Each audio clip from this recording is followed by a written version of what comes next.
Hey guys, welcome back to Geek Stuff Network. I am so sorry that I haven't uploaded in a while. I returned for a little bit, but then I just disappeared again, and that's not right. So I've been dealing with some personal things in my life that just kind of took precedence over YouTube, but I just have such an urge to return to YouTube, and I feel like I've been getting better, coping more with the things that are going on in my life right now. So I think that I can fit YouTube back into, my daily schedule, or not daily, weekly. So yeah, I definitely missed out on a lot, and I'm going to upload a video, basically, just one long video. I'm going to try to actually get that recorded tonight, because I'm recording this as of February 22nd, 2020. So I'll try to get that to you. But, moreover, I'm going to be giving my review of Birds of Prey and the Fantabulous Emancipation of One Harley Quinn. So let's begin.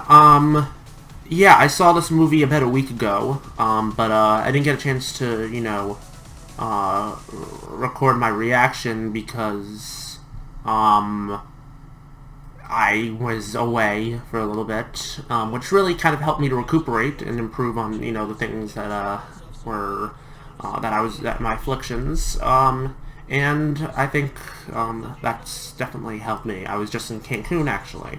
Anyways, I won't go too much into that. I'll go into that in my other video. But anyways, yeah, I really enjoyed the movie. I think it was a really good movie, and I think the DC Extended Universe is taking a turn for the good. It seems like, this is the beginning of something good. I think that, the movie was extremely well made. The action scenes were very fun and satisfying to watch because it was the same, fight scene choreographer or filmer, or, I think, yeah, it was the same, fight scene choreographer as for the John Wick films. And those films, the combat was amazing. So, it really, looked clean in this film, too, as one would expect from someone who, made something as brilliant as John Wick. From a story perspective, it was kind of generic. I'm not gonna lie. It was pretty generic, but they took something that was generic and added it and put this wacky spin on it. It was a very bizarre movie.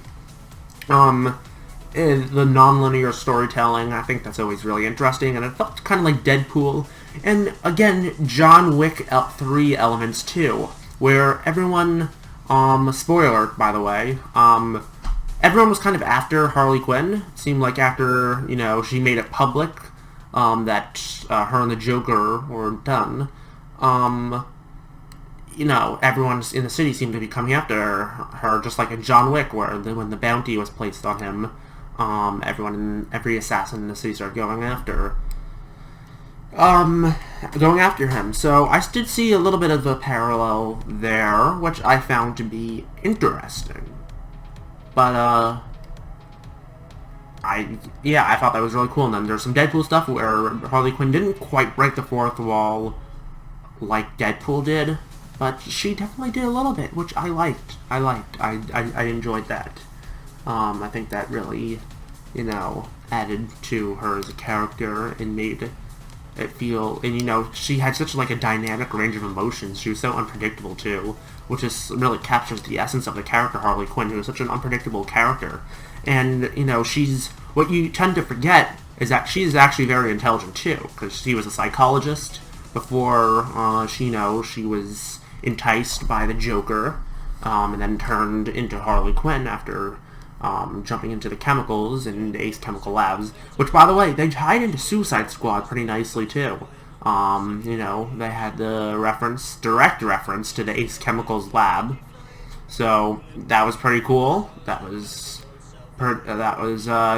felt like there was some interconnectivity there, and that they're not completely jumping ship with the first Suicide Squad movie, because I actually enjoyed the first Suicide Squad movie. I'm not sure what they're going to do and what they're going to retcon with the next one, but I actually really liked the first Suicide Squad. I think it is severely, severely underrated, and it does not deserve nearly the amount of hate that it gets. Yeah, the Joker was kind of cringe. Not gonna lie. Mr. Society Man, who, has basically become a meme, a Jared Leto Joker. I'm sorry, that was not a good Joker. Besides that, taking away the Joker, I thought it was a good movie. I did. You know, burn me at the stake, but I thought it was a good movie.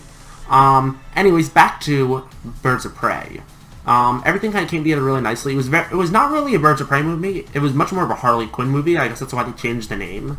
It was also so it could be more palatable for consumers that don't know, or for casual moviegoers that are not aware of comics and are not aware of Birds of Prey, since they are more obscure. And, you know, Harley Quinn's a much more known character. So, yeah. But, the action, oh my god, Black Mask was fantastic. Ewan McGregor, he killed it. There's nothing more I could say. They let him do his thing, and there's some really funny scenes, like that scene where he had like that statue in his living room. He was like, "This is a 1,000-year-old statue. Now it's sitting here in my living room." It's so weird. Like, I just lost it in the theater at that scene. I thought that was very funny. And yeah, it was very funny. What I didn't like about the movie, though, as I kind of went over some of the things I didn't like, is it felt a little short. The pacing was actually I actually did not have a problem with the pacing. I think that it was just too short. They didn't show the hyena that much. I don't like that. I kind of want to see more of the hyena, since that's kind of a very integral part of Harley Quinn's, you know, character, is those two hyenas. And I also, you know, I think that I wish that there was more interconnectivity. I think it was fine, but like if there was more, so it really felt more established. Like if they like referenced the Batman, or if they referenced Aquaman at all, like in the TV and like the news having them say like, or like Shazam or something like that. So if they said like in the news like there's like the tsunami, because yeah, obviously there was like a huge tsunami in Aquaman. So if they referenced that, that'd be cool. But they didn't. It's fine. They did reference Suicide Squad there. They referenced Captain Boomerang. So I was like, oh, that's cool. I loved that they got the R rating, because it needed that. It was the first official like canon DCEU R-rated movie. So it shows that, you know, they're going for a more edgy, you know, take on in the DCEU, which I really like, and I think that Marvel should be taking notes here. And it shows that rated R movies, even in an internet-connected universe of movies that are PG-13 and largely appeal to more families, and I think, you know, take some notes, Marvel. I mean, take notes from yourself. I mean, Deadpool sells pretty well, but Birds of Prey works in the DCEU. I mean, Deadpool 2 is not in the MCU canon. Birds of Prey is in the DCEU canon, and it works very well. So, yeah. And then the last thing I wanted to just... So, by the way, at the end of the day, I would highly recommend seeing Birds of Prey in the Fantabulous Emancipation of One Harley Quinn. It's a great movie. You'll have a blast in the theater. Which brings me to my next point, is it's been getting some hate, which is like... I don't know, I don't really pay not much attention to it, but...